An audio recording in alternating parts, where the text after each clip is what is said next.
आज तक पर आपका स्वागत है और शुरुआत हम कर रहे हैं इस वक्त बड़ी खबर के साथ जो सुशांत सिंह राजपूत की मौत के मामले से जुड़ी हुई है।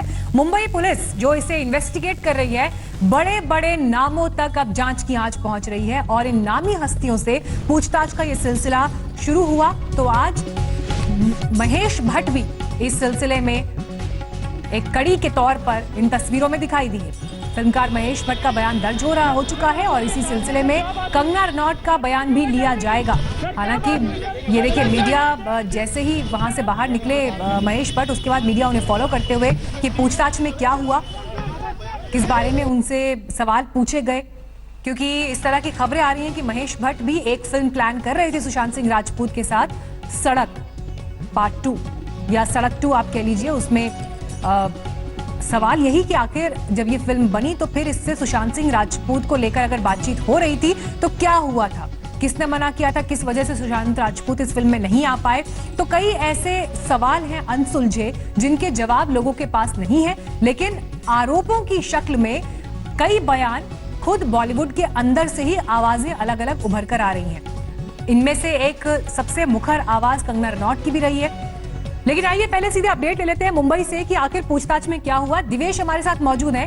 दिवेश, हम तस्वीर देख रहे हैं, महेश भट्ट वहां से निकल चुके हैं, लेकिन कुछ खबरें क्या आपको मिल पाई, क्या सवाल पूछे गए, किस सिलसिले में ये पूरे सवाल जवाब हुए?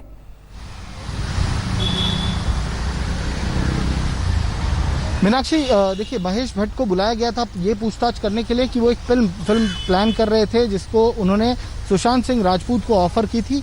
इस फिल्म का शीर्षक था सड़क 2, जो कि एक सड़क नामक फिल्म जो पहले महेश भट्ट ने बनाई थी संजय दत्त को लेकर, ये उसका सीक्वल होने वाला था और इस फिल्म को सुशांत सिंह को इस फिल्म में वो कास्ट करने वाले थे। जिसके बाद कोई ऐसी बात हुई जिसकी वजह से सुशांत इस फिल्म के बाहर चले गए, वो इस फिल्म में काम नहीं कर रहे थे। इसी बारे में पूछताछ करने के लिए कि क्या कोई ऐसी गुटबाजी चल रही थी बॉलीवुड में, जैसे कि एलिगेशंस कंगना रनौत ने भी लगाए हैं कि एक पर्टिकुलर कैंप था बॉलीवुड का जो सुशांत को टारगेट करने की कोशिश कर रहा था, उन्हें डैमेज करने की कोशिश कर रहा था, उनकी इमेज खराब करने की कोशिश कर रहा था ताकि उन्हें फिल्में ना मिले, उन्हें काम ना मिले। आप देख सकती हैं कि 2019 का जो साल था, उस साल में सुशांत ने किसी भी फिल्म में काम नहीं किया था। इस पूरे साल में उन्होंने कोई भी ऐसी फिल्म नहीं की थी। उनकी आखिरी फिल्म छिछोरे रिलीज हुई थी 2019 दिसंबर में, जिसका काम करीब 2018 में पूरा हो गया था। उसके बाद दिल बेचारा जो अब हॉटस्टार OTT पर रिलीज हुई है, इसका काम भी 2018 में पूरा हो चुका था।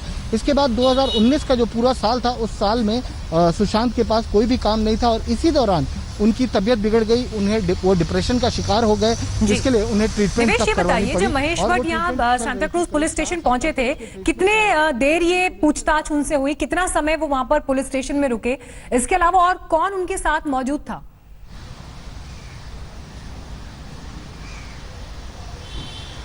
जी, महेश भट्ट से पूछताछ करीब 2 घंटे चली है। जो हमारी सूत्रों के हवाले जो इन्फॉर्मेशन हमें मिल रही है कि करीब 2 घंटे तक महेश भट्ट से पूछताछ की जा चुकी है और अब वो निकल गए हैं, अपने घर वापस चले गए हैं।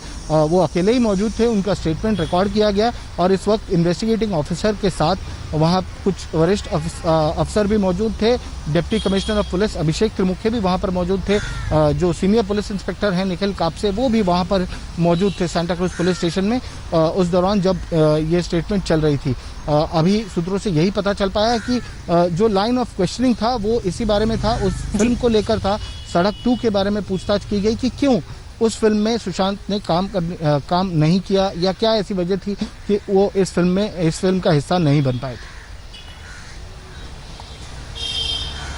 दिवेश, आपके पास हम लौटेंगे। इस वक्त हमारे साथ एक्ट्रेस कंगना रनौत के वकील ईशचंद भंडारी जो है वो जुड़ गए हैं।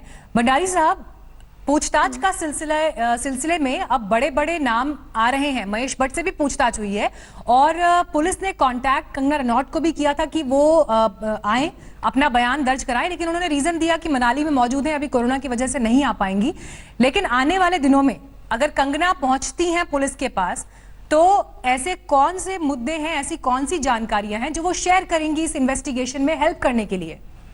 देखिए, मुंबई पुलिस ने उनको एक नोटिस दिया था सेक्शन 175 CRPC के अंदर और कहा था बांद्रा पुलिस स्टेशन आए। तो कंगना रनौत के बिहाफ पे मैंने मुंबई पुलिस को रिप्लाई लिख दिया था कि आप जानते हैं, और मुंबई पुलिस जानती है क्योंकि उनकी मैनेजर ने उनको मुंबई पुलिस को इन्फॉर्म किया हुआ था कि वो 17 मार्च से अभी से नहीं, 17 मार्च से वो मनाली में है। और उसके बाद जो लॉकडाउन गाइडलाइन चल रही हैं, स्टेट बॉर्डर सील्ड है, आप जानते ही हैं सब क्या हो रहा है। वैसे भी कानून की प्रक्रिया यही है कि विटनेस, जो महिला विटनेस होती है, उसके लिए पुलिस उनके घर पे आती है, और जो 15 साल से नीचे होता है पुलिस घर पे आती है। तो हमने पर ये बात नहीं लेते हुए हमने पुलिस को हेल्प करने के लिए ये कहा कि आप प्लीज कोई भी पुलिस ऑफिसर मनाली भेज दीजिए, तो वो वहां पे अपनी स्टेटमेंट दे देंगी। या फिर अगर आप वो नहीं करना चाहते तो ऑनलाइन माध्यम से वो मेरे ऑफिस को कांटेक्ट कर सकते हैं, और हम कोई भी ऑनलाइन माध्यम से अरेंज कर देंगे कि आप, आजकल सब कुछ ऑनलाइन हो रहा है, जैसे आप मेरा भी ऑनलाइन दे रहे हैं फोन इन, तो हम ऑनलाइन माध्यम से हेल्प कर देंगे, क्योंकि हमें जस्टिस इसमें चाहिए। और कंगना रनौत जस्टिस के लिए पहले से ही आवाज उठा रही है। भंडारी साहब, कोई आपको क्या पुलिस ने कुछ और इन्फॉर्मेशन दिया कि कब तक वो पूछताछ करेंगे या वो घर आएंगे, आगे क्या होगा? नहीं, अब पुलिस को उसके आगे कोई अभी पुलिस ने जवाब नहीं दिया है। वो मुझे देना चाहिए, जल्दी देना चाहिए कि केस आगे प्रोसीड करे, क्योंकि हमने पुलिस को लिख दिया। और ऐसे आप भी जानती हैं कि वो मनाली में, हमने कहा या मनाली आ जाइए या ऑनलाइन कर लीजिए, दोनों कर सकते हैं। पर पुलिस ने अभी हमारी जो हमने रिप्लाई दिया है उस पर पुलिस ने कोई भी नया नोटिस, नया रिप्लाई नहीं दिया है। जी ईश्वरन जी, जिस तरह से series of allegations Kangana Ranaut ने बीते दिनों में लगाए हैं, उन्होंने कई बड़े नाम लिए और उन्होंने बहुत गंभीर आरोप भी लगाए हैं। इनफैक्ट महेश भट्ट को लेकर भी उन्होंने स्टेटमेंट्स दिए हैं। लेकिन ये सारे स्टेटमेंट्स जब इन्वेस्टिगेशन आगे बढ़ेगा, सबूत के आधार पर किस हद तक टिक पाएंगे? आप तो कानून ज्यादा बेहतर समझते हैं, तो ये एक संशय जरूर लोगों के दिमाग में है। ये सारी पहले उनको मुंबई पुलिस को स्टेटमेंट देने दीजिए, और मुंबई पुलिस उस स्टेटमेंट पे अच्छी तरह जांच करेगी तो जस्टिस का बहुत कॉज हेल्प होगा। ये बहुत प्रीमेच्योर है as a lawyer for me to say कि वो क्या बोलेंगी, कैसे बोलेंगी। वो पहले पुलिस को पूरा स्टेटमेंट देने दीजिए, उसके बाद हम इस पर डिस्कशन कर सकते हैं। रिसेंट जो उन्होंने स्टेटमेंट दिया, वो बयान उन्होंने करण जौहर के मामले में दिया कि समन सीईओ को गया, करण जौहर से पूछताछ क्यों नहीं हो रही, और उन्हें आदित्य ठाकरे का संरक्षण है। ये उनके ट्विटर हैंडल्स की बातें हैं, ये आप उनके ट्विटर हैंडल्स से पूछ लीजिए, क्योंकि ये सारी जो चीजें हैं, जो पूछताछ उन्होंने इंटरव्यू में भी कहा हुआ है। तो ये हम माने कि कंगना का विचार नहीं है ये? नहीं, मैं ऐसा कुछ नहीं बोल रहा। मैं ये बोल रहा हूँ कि मैं सिर्फ उतना ही बोल सकता हूँ जितना मैंने एज अ काउंसिल किया है। बाकी जो सारी बातें हैं वो बातें बोलना इस स्टेज पे, एक ऑनगोइंग इन्वेस्टिगेशन पे, मेरे लिए एज अ लॉयर उचित नहीं है। पर ये बात जो कंगना रनौत शुरू से कह रही हैं, उसको मैं दोहराऊंगा कि चाहे वो करण जौहर हो, चाहे कोई हो, जो भी इस केस में पुलिस को लगता है इन्वॉल्व है, समन होना चाहिए और उसकी अच्छी तरह से स्टेटमेंट्स ली जानी चाहिए। और ये भी रिकॉर्ड पे आया है कि कुछ लोगों की स्टेटमेंट्स मैच नहीं कर रही हैं, जो आपके चैनल ने दिखाया है। अगर जैसे संजय लीला बंसाली जी की, आदित्य चोपड़ा जी की स्टेटमेंट मैच नहीं कर रही हैं, तो उस पर आगे जो प्रोसीजर होता है इंटरोगेशन का, कन्फ्रंटेशन का, विटनेसेस को कन्फ्रंट करवाया जाना चाहिए, वो सब होना चाहिए इस केस के अंदर। जी, शुक्रिया भंडारी साहब आज तक से बात करने के लिए और ये तमाम बातें शेयर करने के लिए। लेकिन इन्वेस्टिगेशन का दायरा देखिए आप किस तरह से लगातार बढ़ता जा रहा है, और महेश भट्ट से सबसे लेटेस्ट ताजा इस मामले में पूछताछ हुई है। करीब 2 घंटे ये पूछताछ चली है। लेकिन जब ये बड़े बड़े नाम आने शुरू हुए हैं पूछताछ के दायरे में, इन्वेस्टिगेशन के दायरे में, महाराष्ट्र के ही गृह मंत्री ने क्या कहा, सुनिए।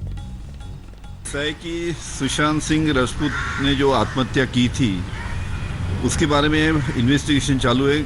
करीबन 37 लोगों को अभी तक वहाँ पे इन्वेस्टिगेशन के लिए बुलाया गया है, और 1-2 दिन में कल महेश भट्ट साहब को भी, उनकी भी बयान लिया जाएगा।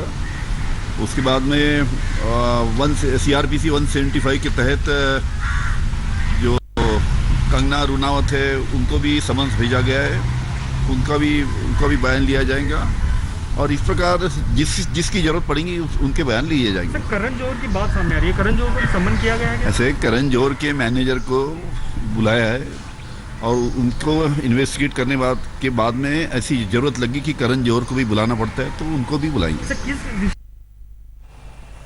तो महाराष्ट्र के गृह मंत्री का ये आप बयान सुन रहे थे, लेकिन कंगना रनौत के वकील से भी हमने अभी कुछ देर पहले बात की, तो उनका ये कहना था कि अभी पुलिस की तरफ से उन्हें आगे क्या करना है इस बारे में स्टेटमेंट रिकॉर्ड कराने को लेकर, बयान दर्ज कराने को लेकर कुछ कहा नहीं गया है। इससे पहले कंगना ने यह जवाब दिया था कि अभी वो मनाली में मौजूद है, कोरोना संकट की वजह से अभी मुंबई आना उनके लिए मुमकिन नहीं होगा, तो लिहाजा मनाली के उनके घर में अगर पुलिस पूछताछ के लिए आई तो वो कोऑपरेट करेंगी।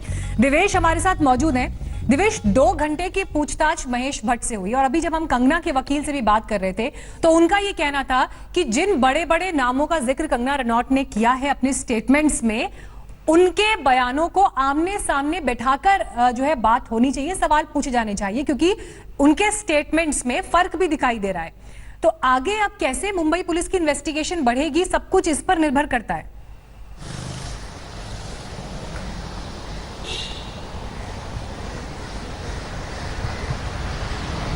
जी मीनाक्षी, ये जो कॉन्ट्राडिक्टरी स्टेटमेंट्स आए हैं ये खासकर दो लोगों के स्टेटमेंट्स में आए, संजय लीला भंसाली और आदित्य चोपड़ा, जैसा कि और ये इंडिया टुडे आज तक की ही रिपोर्ट में ये कॉन्ट्राडिक्टरी स्टेटमेंट्स सामने आए थे। अपनी एक रिपोर्ट में आज तक और इंडिया टुडे ने ये सामने लाया था कि आदित्य चोपड़ा ने स्टेटमेंट में ये कहा कि संजय लीला भंसाली उनके पास या उनकी टैलेंट मैनेजमेंट टीम के पास कभी भी नहीं आए बाजीराव मस्तानी सुशांत सिंह राजपूत को ऑफर करने के लिए, जबकि संजय लीला भंसाली ने अपने स्टेटमेंट में ये कहा था कि बाजीराव मस्तानी ये फिल्म उन्होंने सुशांत को ऑफर की थी और उसके बाद उनके डेट्स नहीं मिलने के कारण वो इस फिल्म में काम नहीं कर पाए। आपको बता दें उस दौरान सुशांत सिंह राजपूत YRF यशराज फिल्म के तहत कॉन्ट्रैक्ट में बंधे हुए थे, जब बाजीराव मस्तानी को लेकर संजय लीला भंसाली सुशांत के पास पहुंचे थे।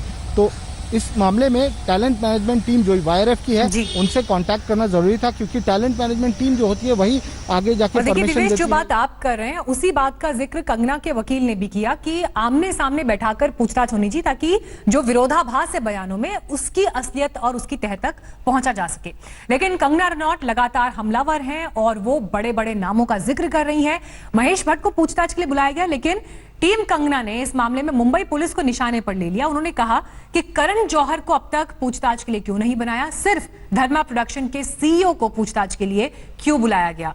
करण जौहर को क्या सरकार बचा रही है, आदित्य ठाकरे का टीम कंगना रनौत ने नाम लिया। पूछताछ होनी चाहिए ताकि जो विरोधाभास है बयानों में उसकी असलियत और उसकी तह तक पहुंचा जा सके।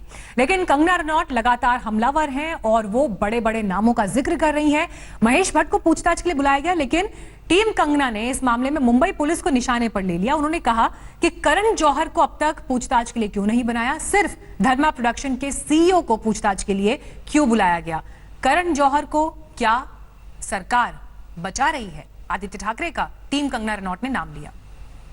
एक्टर सुशांत सिंह राजपूत की संदिग्ध मौत के बाद बॉलीवुड में जारी इनसाइडर बनाम आउटसाइडर की बहस में ये वीडियो इन दिनों सोशल मीडिया पर खूब वायरल हो रहा है। बॉलीवुड में नेपोटिज्म यानी भाई भतीजावाद का आरोप लगाने वाले खुलकर कहने लगे हैं, बॉलीवुड पर कुछ परिवार कुंडली जमाकर बैठे हैं और वो छोटे शहरों से आने वाले बाहरी कलाकारों की कामयाबी नहीं पचा पाते। कर रहे हैं कि मुझे क्यों नहीं ये इंडस्ट्री अपनाती है, I feel like a left over. तो क्या इसमें इस हादसे की कोई बुनियाद नहीं है? किस तरह से अगर किसी और स्टार किड ने इस तरह से 6-7 के साल के स्पैन में काय पोचे जैसे उनको कोई डेब्यू की कोई एक्नॉलेजमेंट, कोई अवार्ड नहीं मिला, या केदारनाथ या धोनी या छिछोरे जैसी फिल्म, एक गली बॉय जैसी एक वाहियात फिल्म को सारे अवार्ड मिलते। Chhichhore is the best film and the best director, उनकी फिल्म को कोई एक्नॉलेजमेंट नहीं। बॉलीवुड में नेपोटिज्म के खिलाफ कंगना रनौत मुखर आवाज बनकर उभरी हैं। करण जौहर और महेश भट्ट उनके खास निशाने पर हैं। करण जौहर को पूछताछ के लिए न बुलाने पर टीम कंगना का ये ट्वीट देखिए। तो करण जौहर के मैनेजर को समन भेजा, लेकिन आदित्य ठाकरे के बेस्ट फ्रेंड करण जौहर को नहीं।